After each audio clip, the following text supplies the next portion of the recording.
The iPhone SE was a very smart move for Apple. A lot of people want a smaller phone but don't want to sacrifice top-notch specs, and Apple was able to provide this without investing in a bunch of new machinery. And I was skeptical at first, but after using it for a couple weeks or even a month now, I'm really liking the small form factor. But I did notice that a lot of the most important features about this phone aren't directly advertised, so here's what Apple doesn't tell you about the iPhone SE, both the good and the bad. Check out dealhunter.tech for the best tech deals updated daily by yours truly. I make sure each product has good reviews, and I check the price history to make sure it really is a good deal, link down below. And for those of you that use Twitter, I also tweet each new deal with the account @dealhuntertech. Let's start with the good, and the first feature being one-handability, and this may seem obvious at first. It's a smaller form factor, you can handle it easier, but Apple isn't going to directly advertise this right on the front because their 4.7-inch model of the 6S is supposed to be perfectly one-handable, but it's really undervalued in the market today to easily be able to reach all four corners of a screen without having to shift the phone in your hand. It's just extremely convenient to have all that functionality in your hand without having to either take your other hand out or to adjust the phone in your hand and be uncomfortable. If you're in class or say one of your hands is dirty and you just can't use both hands at once, having all the functionality just right there in the palm of your hand is a huge advantage. The next good feature is the superior build and design, and Apple is never going to say that this dated design is better than their new ones, but at least in my opinion the 5 and 5S were the best built and designed phones that Apple ever made.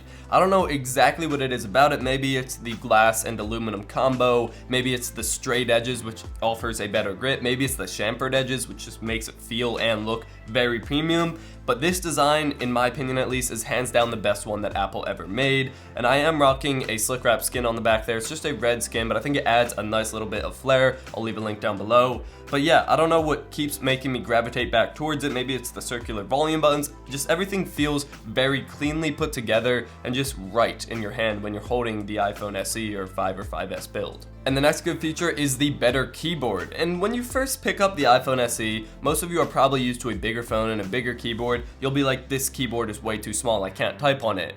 But then you get used to it, and obviously one-handed typing is a lot easier because you can reach both sides of the screen extremely easily, so you can get from letter to letter a lot better. But two-handed typing is also better. Since there's less space between the keys on the keyboard, it's less travel for your fingers, and I can end up typing faster with the iPhone SE than I could with any other phone, and that's actually a huge advantage with a small phone. Your typing speed will increase. I almost just dropped it.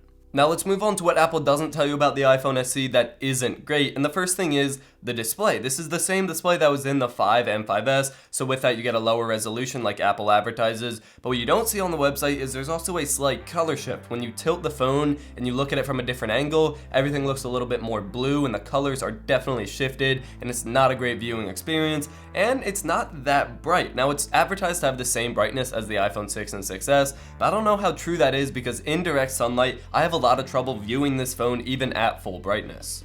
The next bad feature is actually the battery life, and this was confusing because every review I've seen says it has great battery life.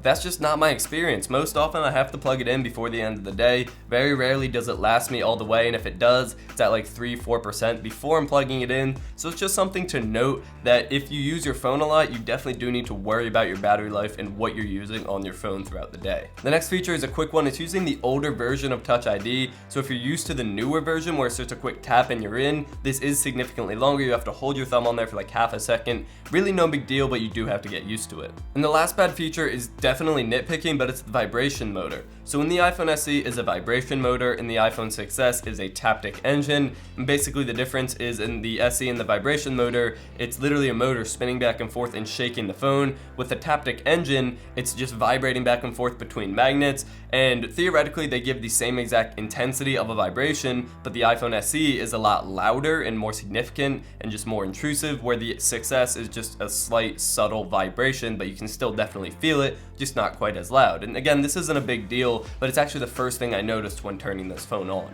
Anyway, that's it for this video. Those are 7 features about the iPhone SE that Apple doesn't tell you right from the start, but you do realize them 3-4 weeks into using this device. I don't think any of them are too big a deal. It's definitely an awesome device, and I'm loving the form factor.